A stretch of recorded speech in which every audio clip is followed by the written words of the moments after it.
It looks like you're writing a script. Can I help with that? No, thank you. Okay.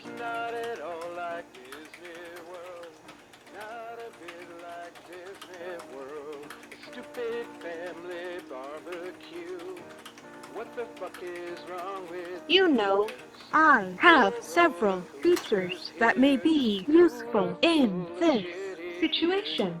I'm sure you do.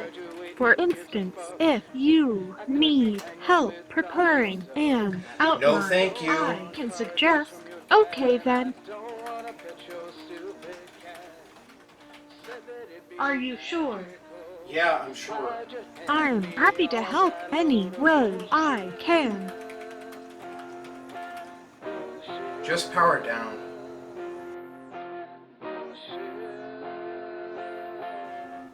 Okay.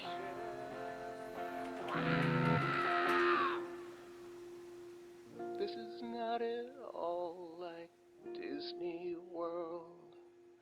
Not a bit like Disney World.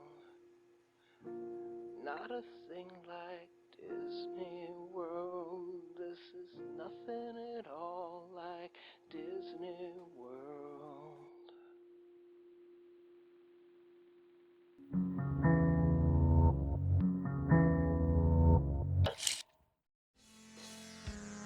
For nearly 4 decades, Joel and Ethan Coen have created films in a wide variety of genres and tones. Whether you're watching a nihilistic western or a Chandler-esque farce, you know when it's a Coen Brothers project. Their movies express a unified philosophical perspective, not by having characters wax poetic about the meaning of life or debate their values, but through the world in which the stories occur and the characters who live there. The Coenverse is a bleak, inhospitable place. It's too hot or too cold. People scrape what life they can from the Earth's rocky surface. Whatever higher power exists, God, or fate, or nature, seems indifferent to the hopes and frailties of humanity, or worse, outright hostile. Death comes out of nowhere, for no reason at all.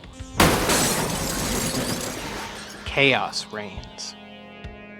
The people who populate this godforsaken landscape are amoral, self-centered bunglers, prone to fits of awful violence.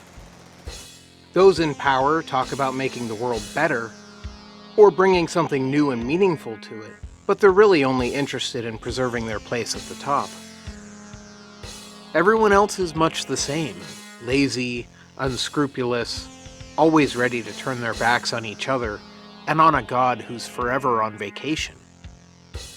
And those who try to be better are usually punished for it. Relationships are merely transactional. Romantic partners come together for money, or protection, or because they're horny.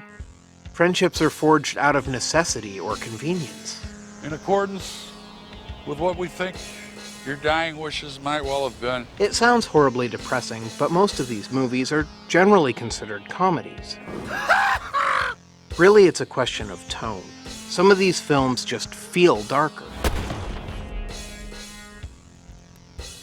Whether a movie is more goofy comedy or unrelenting drama comes down primarily to the characters and how they relate to the world around them. We're mass communicating! Do they see life as ultimately meaningless and just roll with the absurdity?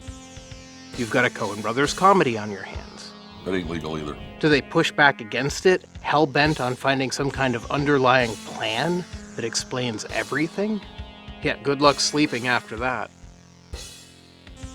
Which isn't to say that a given Coen Brothers film will be either full-on comedic romp or soul-wrenching drama, with nothing in between. But they do generally land in one camp or the other, with one exception. The heck do you mean? Fargo tells the story of a Minneapolis car salesman who hires criminals to kidnap his wife in order to extort ransom money from his father-in-law.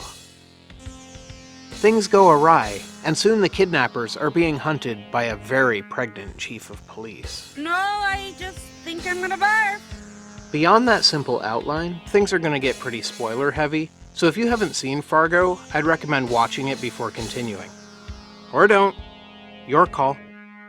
You should definitely like, share, and subscribe, though. Where is everybody? The film takes place during the winter of 1987, and the cold Minnesota landscape with its snow-encrusted fields and almost sterile-looking parking lots crystallizes that feeling of isolation and cosmic indifference that's so characteristic of the Coenverse. Nature does not give two shits about these people. For those of you playing Coen Brothers bingo, Fargo hits several other boxes. Random events force our antagonists down a road of increasing violence, and our heroine into direct confrontation with darkness. The characters are the usual bumbling assholes, though with a layer of Minnesota nice that makes them difficult to despise. Jerry Lundegaard views his own family as just another financial opportunity, but we sympathize with him anyway. See, Carl Showalter is a whiny little weasel, but you would be too if you were having the kind of week he's had. And Geir Grimsrud, we'll get back to him. In this gallery of disappointments, the Coen brothers hang one portrait that suggests we're not completely hosed as a species. Marge Gunderson is capable and kind, and her relationship with her husband Norm feels real and wholesome, our one refuge in a world of violence and deceit.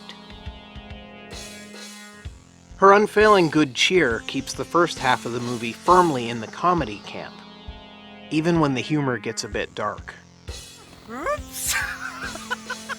The film's second half is a different story. Marge closes in on Jerry and his accomplices, bodies pile up, and Carl's day just keeps getting worse. Things grow progressively darker until we're laughing less at the characters' accents and more from a sense of horrified helplessness. What else can we do?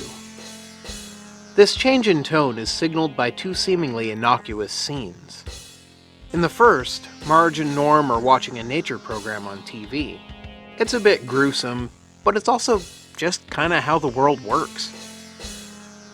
Still, this is a side of life that Marge tries to avoid thinking about. I'm turning in, Norm. Oh, yeah? Later, Marge is awoken by a phone call from an old schoolmate, Mike Yanagita. The Coens claim to have no sense of story structure, but it's worth noting that Mike identifies himself at the exact halfway point of the film. This is Mike Yanagita! Then when Marge visits the Twin Cities, she reconnects with Mike.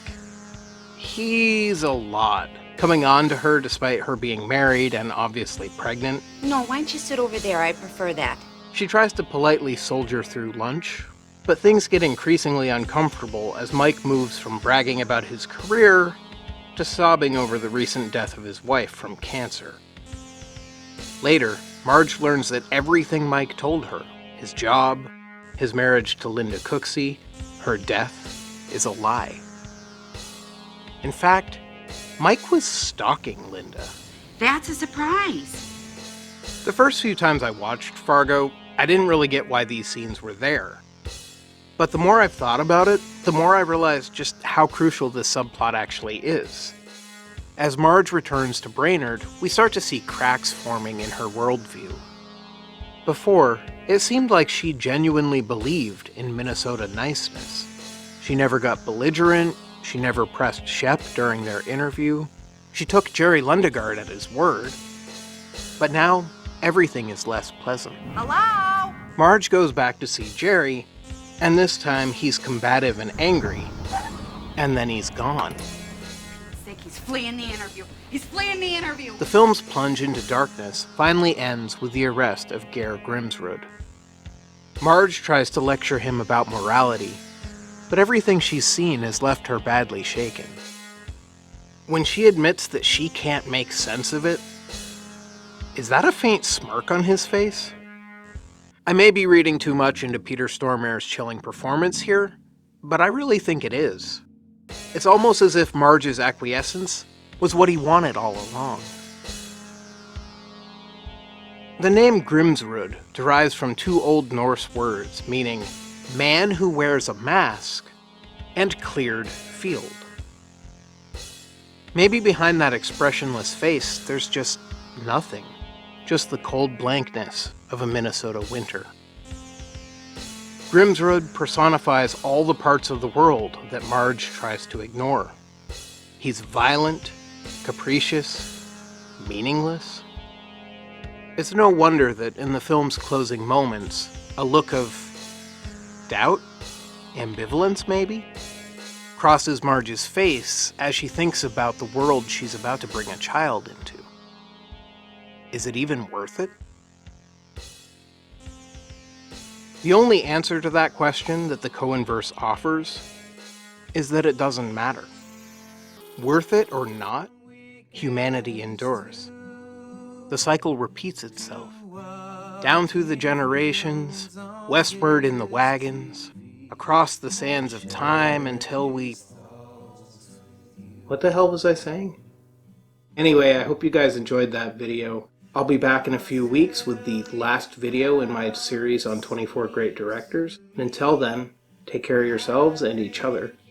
And I'll see you on the flip side. Hey friend, you got any more of that good sarsaparilla?